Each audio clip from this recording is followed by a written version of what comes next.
ಉತ್ಸುಕತೆಯಲ್ಲಿದ್ದೀರಿ.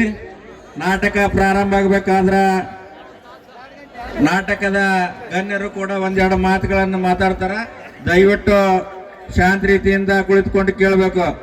ಶ್ರೀ ಪ್ರಥಮ ವರ್ಷದ ಶ್ರೀ ದುರ್ಗಾದೇವಿ ಜಾತ್ರಾ ಮಹೋತ್ಸವದ ಅಂಗವಾಗಿ ಶ್ರೀ ಮಾರುತೇಶ್ವರ ಯುವ ನಾಟ್ಯ ಸಂಘ ಹಗೇದಾಳಿವರು ಅರ್ಪಿಸುವ ನಾಟಕ ಬಡವನ ಬದುಕು ಬಂಗಾರದ ಬೆಳಕು ಎಂಬ ಪೂಜಾ ಸರ್ ವಿರಚಿತ ಎಂಬ ನಾಟಕವನ್ನು ಉದ್ಘಾಟನೆಗೈದೆ ಅಂತ ಕಾಂಗ್ರೆಸ್ಸಿನ ಮುಖಂಡರು ಯುವ ನೇತಾರರಾದಂಥ ಅಟ್ಮಾಳಿ ಸಾಹೇಬ್ರೆ ಹಾಗೂ ಈ ವೇದಿಕೆ ಮೇಲೆ ಆಸೀನರಾದ ಎಲ್ಲ ಗಣ್ಯಮಾನ್ಯರೇ, ನಾಟಕದ ಮಾಲಕರೇ ಮತ್ತು ಕಲಾಭಿಮಾನಿಗಳೇ ಮತ್ತು ನಮ್ಮ ಪೊಲೀಸ್ ಇಲಾಖೆಯ ಯಾವತ್ತು ಕಲಾ ಪ್ರೋತ್ಸಾಹಕರಾದಂಥ ರಂಗನಾಥ್ ಡೊಳ್ಳಿನವರೇ, ಆತ್ಮೀಯ ಸಹೋದರರಾದಂಥ ನಮ್ಮ ಕರ್ನಾಟಕ ರಕ್ಷಣಾ ವೇದಿಕೆಯ ಬಸವರಾಜ ಹಳ್ಳಿಯವರೇ ಮತ್ತು ಎಲ್ಲ ವೇದಿಕೆ ಮೇಲೆ ಆಸೀನರಾದ ಎಲ್ಲ ಗಣ್ಯಮಾನ್ಯರೇ, ನಾಟಕದ ಮಾಲಕರೇ ಮತ್ತು ಸಂಗೀತ ಬಳಗದವರೇ, ಹಾರ್ಮೋನಿಯಂ ಮಾಸ್ತರಾದಂಥ ಆತ್ಮೀಯ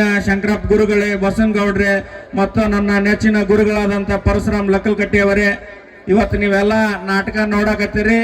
ನಾಟಕ ಒಂದು ಅದ್ಭುತವಾದಂಥ ನಾಟಕ.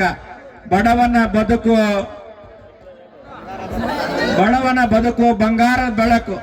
ಇವತ್ತು ಶ್ರೀಮಂತನಿಗೆ ಎಷ್ಟು ಗೌರವ ಇರ್ತದೋ ಬಡವರಿಗೂ ಕೂಡ ಅಷ್ಟೇ ಗೌರವ ಮೌಲ್ಯ ಸಮಾಜದಲ್ಲಿ ಇರ್ತದೆ ಎಂಬುದನ್ನು ತೋರಿಸುವುದೇ ಈ ನಾಟಕದ ಬಡವನ ಬದುಕು ಬಂಗಾರದ ಬೆಳಕು ಎಂಬ ನಾಟಕದ ಶೀರ್ಷಿಕೆ. ಕಲಾಭಿಮಾನಿಗಳೇ, ಇವತ್ತು ನಾಟಕಗಳು ಎಲ್ಲ ಕಡೆ ನಡೀತಾವ. ಇವತ್ತು ಮೊಬೈಲ್, ಸಿನಿಮಾ, ಟಿವಿ ಎಲ್ಲ ಬಂದ್ರು ಕೂಡ ನಾಟಕಕ್ಕೇನು ಕೊರತೆ ಆಗಿಲ್ಲ, ನೋಡೋರ್ಗೇನು ಕೊರತೆ ಆಗಿಲ್ಲ. ಇವತ್ತು ರಾತ್ರಿ 12 ಆದ್ರೂ ಕೂಡ ಹಗೇದಾಳ ಗ್ರಾಮದಲ್ಲಿ ಇಷ್ಟೆಲ್ಲ ಜನ ಕುಳಿತುಕೊಂಡು ಇಷ್ಟೆಲ್ಲ ಕಲಾಭಿಮಾನಿಗಳು ನಿಂತು ನಾಟಕ ನೋಡಕ್ಕೆ ತಯಾರಾಗಿದ್ದೀರಿ. ಅವರೆಲ್ಲರಿಗೂ ಕೂಡ ಅಭಿನಂದನೆಗಳನ್ನು ಸಲ್ಲಿಸುತ್ತಾ ಈ ವೇದಿಕೆ ಮೇಲೆ ಒಂದೆರಡು ಮಾತುಗಳನ್ನು ಹೇಳಲು ಅನುವು ಮಾಡಿಕೊಟ್ಟಂತ ಎಲ್ಲರಿಗೂ ಕೂಡ ಧನ್ಯವಾದಗಳು.